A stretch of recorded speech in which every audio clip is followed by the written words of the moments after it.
நம்ம இந்த பட்டமரம் அப்படிங்கிற தலைப்புல பேசிட்டு வரும்போது இன்னைக்கு நம்ம என்ன பார்க்க போறோம்னா, இப்போ பட்டணத்து பறவை, அதாவது மரம் செடி கொடிகள்ல அமர்ந்து நிலைப்பாரி அடுத்த பயணத்தை தொடர்ந்து மனிதன் மட்டும் இல்ல, பறவைகள் தான். அப்படி இருக்கும்போதே இந்த பறவைகளை கிராமத்துல இருக்கக்கூடிய பறவைகள் நகர பகுதியில, பட்டணம்னா நகரப்புறத்துல இருக்கக்கூடிய பறவைகள். இப்ப இந்த இரண்டு பறவைகளும் ஒன்னா சந்திச்சுக்கிறாங்க அப்படின்னா அவங்களுடைய கான்வர்சேஷன் எப்படி இருக்கும், அவங்க என்ன அவங்களுடைய டிஃபிகல்டிஸ் எப்படி சொல்லுவாங்க, அல்லது அவங்களுக்கு என்னென்ன பாசிட்டிவா என்னென்ன கிடைக்குது. இப்போ ரெண்டு பேரும் சேர்ந்துட்டா நான் வேலை செய்யற இடத்துல எனக்கு இதெல்லாம் இருக்குது, இல்லை நான் தங்குற இடத்துல எனக்கு இதெல்லாம் கிடைக்குதுன்னு ஒருத்தங்க சொல்லுவாங்க. இன்னொருத்தங்க ஐயோ உங்களுக்கு இந்த அளவுக்கு வசதிகள் இருக்குதாங்க, எனக்கு இதெல்லாம் கம்மியா இருக்குது.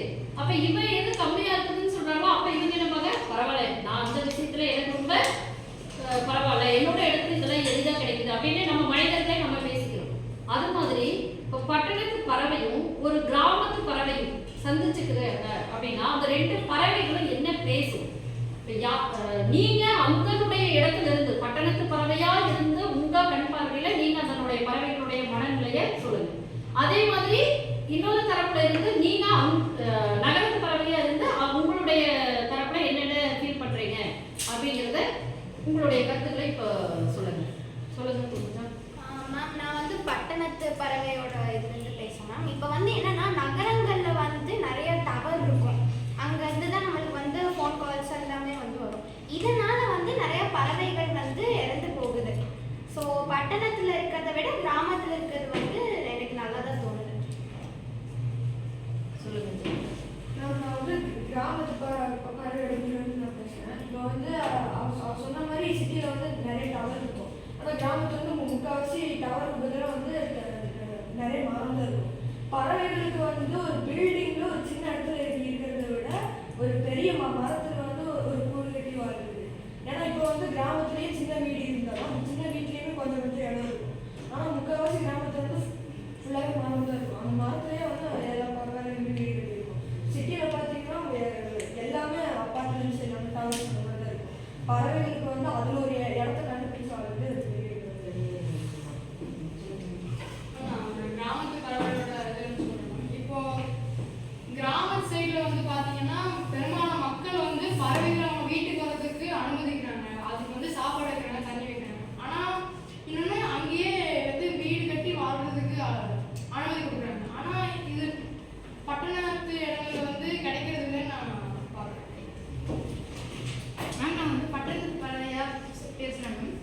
இப்போ ரித்தேஷ் சொன்ன மாதிரி அவங்க அந்த கிராமத்து சைடில் எப்படி இருக்கும்னா மக்கள் பறவைகளுக்கு சாப்பாடு தண்ணி அப்படின்ட்டு சாப்பிட கொடுக்குறாங்க. ஆனால் இந்த பக்கம் பட்டணத்தில் பார்த்தோம்னா அந்த மாதிரிலாம் ஒன்றுமே இல்லை. பறவைகள் எல்லாம் வீட்டுக்கு முன்னாடி போய் நின்னாலே விரட்டி விட்டுடுறாங்க. இதனால பறவை இனங்கள் பூர்வீகா சொன்ன மாதிரி நிறைய டவர்ஸ் அந்த மாதிரிலாம் இருக்கிறதுனால பறவை இனங்களோட அந்த பெருக்குக்கு ரொம்ப கம்மியாகிட்டு இருக்கு.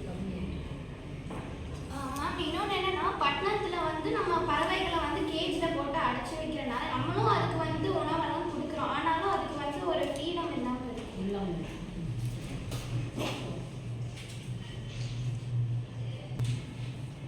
நம்ம இப்போ பார்த்தீங்கன்னா பட்டணத்தில் இருக்கிற பறவையும் கிராமத்தில் இருக்கிற பறவையோட அட்வான்டேஜ் டிஸ்அட்வான்டேஜ் சொல்லணும். இப்போ பார்த்தீங்கன்னா கிராமத்தில் இருக்கிற பறவையோட அட்வான்டேஜ் பார்த்தீங்கன்னா மர நிழலில் இருந்துக்கணும், சாப்பாடு பழங்கள்லாம் கொத்தி கொத்தி சாப்பிட்டு இருந்துக்கணும். இதே பட்டணத்து பறவைகள்லாம் பில்டிங்கில் தான் நம்ம மேலே இருக்கும், அதில் ரொம்ப வெயில் தாங்க முடியாமல் ரொம்ப அவதிப்படணும். சில பேர் இந்த மாதிரி ட்ரெயினெல்லாம் சாப்பாடு இந்த அரிசி தானியங்கள்லாம் வைப்பாங்க. ஆனால் இதே சில பெரிய பெரிய ஆளுங்கள்லாம் பெரிய இடத்துலலாம் அந்த மாதிரிலாம் வைக்க மாட்டாங்க. அது ஒரு பெரிய டிஸ்அட்வான்டேஜ் பட்டணம். ஆமா, சொன்ன மாதிரி இப்ப கிராமத்துல இருக்கிற பறவைக்கு மனிதர்கள் பராமரிக்கணுங்கிற அவசியமே இல்லை. ஏன்னா இயற்கையா அதுக்கு தேவையான எல்லா வாழ்விடத்தையும் தருது, உணவையும் தந்துருது. அப்ப இயற்கையாவே அவங்களுக்கு மரம் செடி கொடிகளில் போய் இயற்கையாவே கூடு கட்டி தங்கலாம், பிளஸ் அதுல இருக்கிற காய்கறிகளை சாப்பிட்டுக்கலாம், யாரும் சுட்டு வைக்கணும் அப்படிங்கிற அவசியம் கிடையாது. ஆனா நகரத்துல அப்படி கிடையாது, மரமே இல்லாம பண்ணிடுறோம். நம்மளாலேயே அதனுடைய தட்பவெப்பத்தை தாங்கி வாழ்றது கஷ்டமா இருக்கும் போது பறவைகள் இன்னுமே ரொம்ப கஷ்டம் தான். அதுல யாராவது இறப்பு குணம் இருக்கிறவங்க இந்த வெப்ப காலத்துல மேல கொண்டு போய் மொட்டை மாடியில தண்ணி வச்சு அப்படி யாராவது ஒரு சிலர் தான் அப்படியே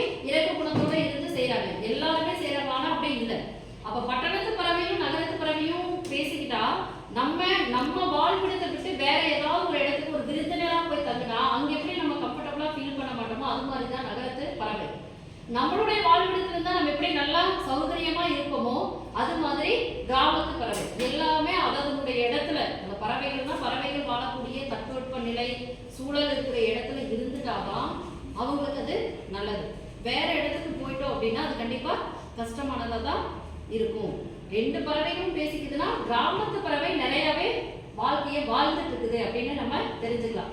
அதே பட்டணத்து பறவை நிறைய வாழ்க்கையை இழந்துட்டு இருக்குது அப்படின்னு நம்ம புரிஞ்சுக்கணும்.